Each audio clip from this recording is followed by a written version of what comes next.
नमस्कार. Mind body सिरीजमध्ये मी doctor Kalyani Patil पुन्हा एकदा तुम्हा सगळ्यांचं स्वागत करते. माझा जो मेनोपॉजल सिंड्रोमवरचा व्हिडिओ झाला त्यानंतर मला खूप सारे लेडीजचे फोन आले, मेसेजेस आले की त्यांना ह्या प्रकारचा त्रास जाणवत आहे.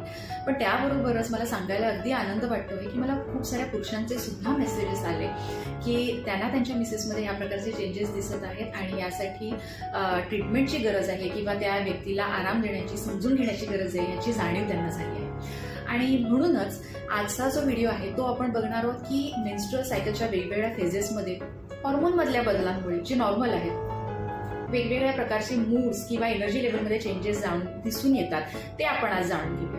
की तुम्ही स्वतः सुद्धा नोटीस केलं असेल की महिन्यातले प्रत्येक वेळेला तुमचा मूड चेंजेस होत असतो. म्हणजे काही आठवड्यामध्ये तुम्हाला खूप छान एनर्जेटिक वाटतं तर काही वेळेला सडनली तुम्हाला खूप लो वाटतं, इरिटेबल वाटतं किंवा एकदम ड्रेन आउट झाल्यासारखं वाटतं. आणि मग ऍक्च्युअल ज्या वेळेला पिरियड होतो त्यावेळेला तुम्हाला खूप लो वाटतं किंवा खूप सेन्सिटिव्ह झाल्यासारखं वाटतं किंवा एकदम एक्झॉस्ट झाल्यासारखं वाटतं.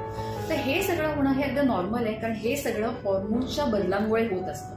होतं काय असतं की पिरियड येऊन गेल्यानंतर तुमचा जो इस्ट्रोजन आहे हॉर्मोन त्याची लेवल वाढलेली असते, त्यामुळे तुम्हाला खूप जास्त एनर्जेटिक वाटतं, खूप कॉन्फिडंट वाटतं. ओव्ह्युलेशनच्या दरम्यान तुम्हाला खूप जास्त छान सोशल वाटतं, उत्साही वाटतं, प्रोडक्टिव्ह वाटतं, एनर्जेटिक वाटतं.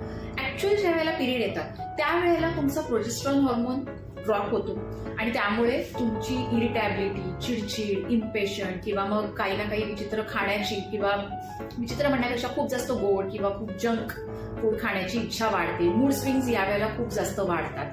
त्याचबरोबर ऍक्च्युअल ज्या वेळेला पिरियड येतो त्यावेळेला तुमच्या बॉडीला मात्र खूप आरामाची गरज असते.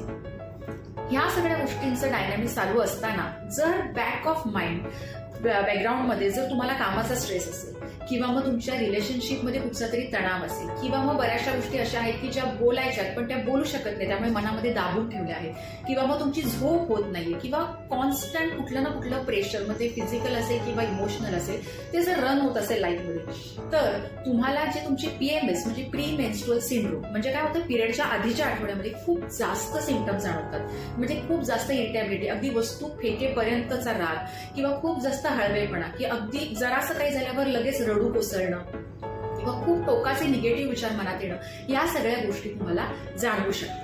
कारण आपण आपल्या दुसऱ्या व्हिडिओमध्ये जर बघितलं आहे की सायको न्यूरो एंडोक्राइन ऍक्सिस म्हणजे तुमच्या मनामध्ये जे चालू आहे त्याचा डायरेक्ट परिणाम तुमच्या हॉर्मोन्सवर होत असतो. त्यामुळे या सगळ्या गोष्टी होत असतात. त्यामुळेच मी नेहमीच सांगते की पिरियडशी संबंधित कुठचाही जेव्हा आजार तुम्हाला ट्रीट करायचा आहे त्यावेळेला केवळ औषध दिलं आणि पाळी आली असं न होता बॅकग्राऊंडमध्ये जे तुमचे इमोशनल रेग्युलेशन होणं गरजेचं आहे, स्ट्रेस मॅनेजमेंट होणं गरजेचं आहे, ते होणं खूपच गरजेचं आहे.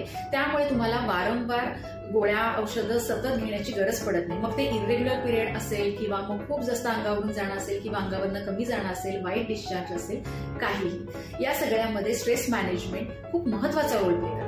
तुम्हाला याविषयी जर अधिक जाणून घ्यायचं असेल तर तुम्ही मला DM करू शकता किंवा खाली HEAL HEAL असं सुद्धा कमेंट करू शकता किंवा खाली दिलेल्या नंबरवर तुम्ही आमचा 10 मिनिटाचा फ्री कन्सल्टेशन कॉल सुद्धा बुक करू शकता. पुन्हा भेटूया नवीन व्हिडिओ. धन्यवाद.